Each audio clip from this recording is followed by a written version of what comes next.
नमस्कार। इस वीडियो में हम करते हैं साइंस का क्वेश्चन क्लास 8 के बोर्ड एग्ज़ाम का। जैसा कि पिछले वीडियो में हमने देखा था, उसमें गणित का सॉल्यूशन था, इसमें रहेगा विज्ञान का। इसी एक बंडल में ही मैथ्स, साइंस और सोशल साइंस का क्वेश्चन दिया था बोर्ड एग्ज़ाम में। तो साइंस का 51 है, जैसे 1 से 50 मैथ्स था, 51 से है साइंस। तो 51 नंबर क्वेश्चन है, सबसे छोटी कोशिका। तो माइक्रोप्लाज्मा सबसे छोटी कोशिका मानी जाती है। उसके बाद है डेंगू परजीवी का वाहक। तो डेंगू, जैसे कि मलेरिया फैलता है मादा एनोफिलीज मच्छर से, तो मादा एडिस मच्छर से डेंगू फैलता है। ठीक है, तो मादा एडिस मच्छर हो जाएगा इसका आंसर। फिर है कौन सी अधातु कमरे के ताप पर द्रव होती है। अधातु है, यहाँ पर ध्यान देना है। अधातु, पारा बहुत लोग मार देते हैं क्योंकि यहाँ पर धातु रहता है अगर, तब यहाँ पर पारा आंसर होता, लेकिन यहाँ पर अधातु है तो इसलिए ब्रोमीन होगा। विद्युत सेल में कितने टर्मिनल, तो ऋणात्मक टर्मिनल और धनात्मक, तो 2 टर्मिनल होंगे। आदर्श ईंधन का गुण नहीं है, इसमें है सस्ता, महंगा, सहज उपलब्ध। तो आदर्श ईंधन क्या, कौन सा नहीं होगा, जो महंगा होगा वो आदर्श ईंधन नहीं होगा। 56 बल क्या है। बल हमारा है, पहला ऑप्शन है हमारा शक्ति, दाब, घर्षण, अपकर्षण। तो हमारा पुल या पुश होता है, वही क्या होता है, बल होता है। तो इसमें हो जाएगा अपकर्षण यानी कि पुश। अगर पुल भी रहता तो वो भी आंसर हो सकता था। फिर है समाप्त होने वाला प्राकृतिक संसाधन, वायु, सूर्य का प्रकाश, खनिज या कोई नहीं। तो खनिज हमारा समाप्त होने वाला संसाधन है, बाकी वायु और सूर्य का प्रकाश तो हमारा समाप्त होने वाला नहीं है। फिर है वैश्विक गर्मी का कारक, तो यहाँ पर होगा CO2। जैसे कि विश्व उष्णन में हमने पढ़ना है कि CO2 की मात्रा बढ़ने से क्या हो रही है, गर्मी की मात्रा बढ़ रही है, तो CO2 आंसर होगा। फिर है दूषित पानी से कौन सा रोग, तो टाइफाइड होगा। फिर है पृथ्वी के अचानक कंपन, पृथ्वी जब कंपन करता है उसको क्या बोलते हैं, भूकंप कहते हैं। ठीक है, उसके बाद आता है कोशिकीय श्वसन का सक्रिय स्थल। तो कोशिकीय श्वसन का सक्रिय स्थल हमारा होता है माइटोकॉन्ड्रिया। कोशिका की खोज, तो कोशिका की खोज हुई थी 1665 ईस्वी में। फिर है पेंसिल लेड बनाने में किसका उपयोग, पेंसिल लेड हमारा ग्रेफाइट का बना होता है जो कि कार्बन का रूप है। अगला क्वेश्चन, कौन सा जीवाश्म ईंधन नहीं है, तो कोयला, पेट्रोलियम, प्राकृतिक गैस, लकड़ी। तो कोयला, पेट्रोलियम, प्राकृतिक गैस तीनों ही जीवाश्म ईंधन है। लकड़ी हमारा पेड़ से उत्पन्न होता है, इसलिए इसे जीवाश्म में नहीं रखा जाता है। ये सेम क्वेश्चन हमारा इसमें भी था, मॉडल सेट में भी था। रगड़ने से उत्पन्न आवेश को क्या कहते हैं, तो स्थिर विद्युत कहते हैं। विपरीत आवेशों के बीच हमेशा आकर्षण होता है। फिर है हार्मोन क्या है, एक रासायनिक पदार्थ है। अगला क्वेश्चन है 69, निम्न में से कौन जीवाणु जनित रोग है, तो क्षय रोग हमारा जीवाणु जनित है। फिर है कौन सी गैस अत्यंत विषैली है, तो कार्बन मोनोऑक्साइड बहुत विषैली गैस है। जैसे कार्बन डाइऑक्साइड भी इसमें ऑप्शन है, मीथेन है, नाइट्रोजन है। तो कार्बन मोनोऑक्साइड थोड़ी विषैली गैस है। प्रोटीन का संश्लेषण, तो प्रोटीन का संश्लेषण राइबोसोम में होता है। 72 नंबर क्वेश्चन है, एड्स किसी संक्रमित व्यक्ति से दूसरे व्यक्ति में किसके जरिए फैलता है। पहला है एक साथ भोजन करने से। फिर है रुधिराधान से। रुधिराधान का मतलब है ब्लड, जब एक शरीर से दूसरे शरीर में ट्रांसफर किया जाता है ब्लड, तो उसको बोलते हैं रुधिराधान। एक दूसरे से गले लगना। फिर है कोई नहीं, तो गले लगने से या साथ में भोजन करने से एड्स नहीं फैलता, ब्लड ट्रांसफ्यूजन से होता है, यानी कि ब्लड अगर एक शरीर से दूसरे शरीर में जाएगा तब। फिर है विद्युत धारा उत्पन्न करता है, तो तीनों तरह का प्रभाव होगा, उष्मीय, रासायनिक और चुंबकीय। इसमें ऑप्शन है उष्मीय, चुंबकीय, रासायनिक। फिर चौथा ऑप्शन सभी, तो तीनों हो जाएगा। उष्मीय भी होता है, रासायनिक भी होता है और चुंबकीय भी होता है। जैसे उष्मीय प्रभाव का हमारा उदाहरण हमारा गीजर हुआ, हीटर हुआ। उसके बाद रासायनिक हो गया तुम्हारा आपका विद्युत लेपन। चुंबकीय प्रभाव में जैसे होता है हमारा जनरेटर, मोटर, उसके बाद इलेक्ट्रिक बेल, ये सब। दाब का मात्रक, तो यहाँ पर देखिए कंफ्यूज करने वाला क्वेश्चन दे दिया है। दाब का मात्रक एक है पास्कल दिया है, अगले में दिया है न्यूटन प्रति वर्ग मीटर। तो ये भी मात्रक है और ये भी मात्रक है। सी ऑप्शन में है दोनों, तो यहाँ आंसर होगा दोनों। क्यों, क्योंकि पास्कल भी, और पास्कल किसका रूप है, यही न्यूटन प्रति वर्ग मीटर का है। ज्वाला में कितने क्षेत्र होते हैं, तो ज्वाला में 3 क्षेत्र होते हैं। जैसे कि मोमबत्ती जल रहा है तो उसमें क्या होगा, कितने क्षेत्र होंगे, ये ऊपर का, फिर बीच का और फिर नीचे वाला भाग होता है। 76 नंबर क्वेश्चन है हमारा, मुकुलन द्वारा जनन किस में होता है? तो मुकुलन द्वारा जनन हमारा हाइड्रा में होता है। 77 है, अधातुओं के ऑक्साइड होते हैं, तो धातुओं के ऑक्साइड अम्लीय होते हैं और धातुओं के ऑक्साइड क्षारीय होते हैं, क्योंकि हम जानते हैं कि अम्ल और क्षार मिलके लवण बनाते हैं। तो अम्ल हमारा हुआ जैसे कि HCl है, और हम अगर धातु के ऑक्साइड कर देते हैं जैसे Na2O, ठीक है, यहाँ पे 2HCl, इसको हो जाएगा 2NaCl, तो 2NaCl ये क्या है? लवण है हमारा, और यहाँ पर हो जाएगा H2O, तो यहाँ पर जल निकलेगा। तो अब जब हम जान रहे हैं कि ये क्या है? अम्ल है, और ये क्या है? लवण है, तो ये जरूर रूप से क्या होगा? क्षार होगा।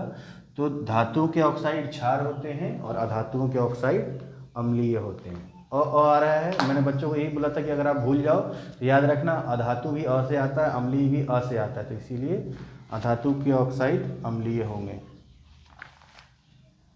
और ये क्वेश्चन आ भी गया। मैक्सिमम क्वेश्चन सारा हमारा टेस्ट से ही है, तीनों क्वेश्चन कहीं ना कहीं मतलब कि हमारे तीनों सेट में से ही आया है, ऐसा नहीं है कि एक भी क्वेश्चन बाहर से है। आग उत्पन्न करने के लिए आवश्यक है ईंधन, वायु, ऊष्मा या सभी?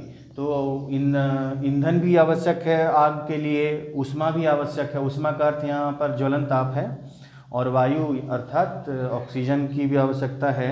मलेरिया रोग का कारण है? तो प्रोटोजोआ सूक्ष्म जीव के कारण होता है। फिर है कौन विद्युत का कुचालक है? तो तांबा, लोहा, एल्युमिनियम, रबर। तो तांबा, लोहा, एल्युमिनियम तीनों हमारी धातुएं हैं और रबर हमारा अधातु है, तो इसलिए रबर आंसर हो जाएगा। 51 है, कौन सी गैस दहन में उपयोगी है? तो ऑक्सीजन गैस दहन में उपयोगी होती है, ऑक्सीजन के बिना दहन नहीं हो सकता। फिर है बैलों द्वारा गाड़ी खींचना किस बल का उदाहरण है? तो बैलों द्वारा गाड़ी खींचना हमारा पेशीय बल है, क्योंकि उसमें क्या लग रहा है? मांसपेशियों का, बैलों की मांसपेशी का उपयोग हो रहा है, ठीक है।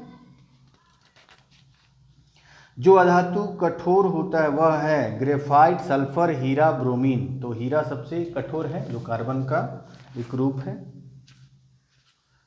अगला क्वेश्चन है, निम्न में से कौन संश्लेषित रेशा है? तो सूती, रेशम, ऊन, रेयॉन। तो सूती हमारा पेड़ पौधों से प्राप्त होता है, रेशम हमारे कीड़ों से उत्पन्न होता है, कीड़ों से प्राप्त करते हैं हम रेशम को। उसके बाद है ऊन, ऊन हमारा भेड़ से उत्पन्न होता है। तो सारा का हमारा किससे है? सारा प्राकृतिक हो गया, बचा क्या? रेयॉन, रेयॉन हमारा संश्लेषित हो गया। तो किस प्रदूषक से ओजोन परत का क्षय होता है? तो क्लोरोफ्लोरोकार्बन, CFC से होता है, ऑप्शन नंबर 3। एक युग्मनज में पाए जाने वाले केंद्रकों की संख्या। तो एक कोशिका युग्मनज में हमारा एक केंद्रक पाया जाता है। फिर चीनी को अल्कोहल में बदलने की प्रक्रिया। तो चीनी को अल्कोहल में बदलने की प्रक्रिया हमारी किण्वन कहलाती है। फिर वृद्धि हार्मोन की स्राव करने वाली ग्रंथि हमारी पीयूष ग्रंथि है, जो वृद्धि हार्मोन के लिए उत्तरदायी है। इसमें ऑप्शन है एड्रीनल ग्रंथि। तो एड्रीनल ग्रंथि हमारी चिंता, तनाव वगैरह से संबंधित है। थायराइड ग्रंथि मांस के बढ़ने, जैसे गले में जो बढ़ती है घेंघा वगैरह जो हुआ। उसके बाद अग्न्याशय हमारा जैसे डायबिटीज़ वगैरह से, जैसे कि अगर अग्न्याशय से हमारा अगर इंसुलिन हार्मोन का अगर स्राव नहीं होगा तो डायबिटीज़ हो जाएगा हमारे शरीर में। तो आंसर होगा यहाँ पर पीयूष ग्रंथि। एक धातु का दूसरी धातु पर परत चढ़ाने को क्या कहते हैं? विद्युत लेपन कहते हैं। 90 नंबर क्वेश्चन है, जंतुओं द्वारा प्राप्त खाद्य पदार्थ। तो यहाँ है दाल, फल, चावल। तो दाल, फल, चावल तो हमारा पेड़ पौधों से अनाज है, ये तो पौधों से प्राप्त होता है। हमारा शहद जो है वो जंतु से प्राप्त होता है, मधुमक्खी से, इसलिए शहद हो गया। किसके प्रयोग से घर्षण कम किया जाता है? ग्रीस, तेल, सी है दोनों, और चौथा है कोई नहीं। तो ग्रीस और तेल दोनों से घर्षण कम किया जाता है। टैडपोल जिस प्रकार वयस्क होता है वह है, यानी कि कौन सी प्रक्रिया से टैडपोल वयस्क मेढक में बदलता है? तो निषेचन है, कायांतरण है, रोपण है, मुकुलन है। तो कायांतरण इसका आंसर होगा। 93 नंबर है, मानव कान का श्रव्यता परास। तो श्रव्यता परास 20 हर्ट्ज से 20,000 हर्ट्ज, और 20 हर्ट्ज से कम वाले को अवश्रव्य और 20,000 से ऊपर वाले को पराश्रव्य कहेंगे। क्लोरोप्लास्ट किस में पाया जाता है? तो हरी पत्तियों में पाया जाता है क्लोरोप्लास्ट। 95 क्वेश्चन है, आवर्तकाल का मात्रक सेकंड होगा इसका, क्योंकि काल है, काल का अर्थ क्या होता है, समय, समय का मात्रक है सेकंड। कभी आप कंफ्यूज हो जाएं तो ऐसे समय याद रख सकते हैं, काल का अर्थ है समय, समय का मात्रक सेकंड, तो आवर्तकाल का भी मात्रक सेकंड होगा। 1 किलो भार बराबर होता है किसके, लगभग 10 न्यूटन के बराबर होता है। कैसे होता है देखिए, ये पता नहीं ये क्वेश्चन कैसे आ गया, ये किताब में दिया नहीं है, ये 9th क्लास का चीज़ है। 1 किलोग्राम भार, तो भार हमारा क्या होता है, द्रव्यमान गुना गुरुत्वीय त्वरण का मान। तो गुरुत्वीय त्वरण जी का मान हमेशा क्या होता है 9.8 लेते हैं इसको, और यहाँ पर दिया है 1 किलोग्राम, तो 1 गुना 9.8 क्या आ गया 9.8, लगभग ये 10 न्यूटन के बराबर होता है। तो आंसर होगा डी। आपतन कोण परावर्तन के बराबर होता है सदैव, कभी कभी, तो सदैव होगा हमेशा। फिर है विशेष दशाओं में, ये तो हमेशा ही होगा चाहे जिस प्रकार का परावर्तन हो। फिर श्वेत प्रकाश कितने रंग हो, श्वेत प्रकाश में कितने रंग हैं, तो 7 रंग हैं, ये तो 7th क्लास से ही पढ़ते आ रहे हैं। फिर है निम्न में से किसमें बाह्य निषेचन, तो बाह्य निषेचन का अर्थ क्या है, जो निषेचन मादा शरीर से बाहर होता है। जैसे इसमें ऑप्शन है कुत्ता, तो कुत्ता नहीं होगा, बिल्ली, बिल्ली में भी नहीं होगा, मनुष्य, मनुष्य में भी नहीं होगा, ऑप्शन मेढक होगा यहाँ पे, मेढक जनरली जलीय जीवों में होता है बाह्य निषेचन, तो मेढक हमारा इसमें आंसर आ जाए। लास्ट क्वेश्चन है 100 नंबर, जंतु कोशिका में क्या अनुपस्थित होता है, तो कोशिका भित्ति नहीं होती है जंतु कोशिका में, ये पेड़ पौधों में होता है।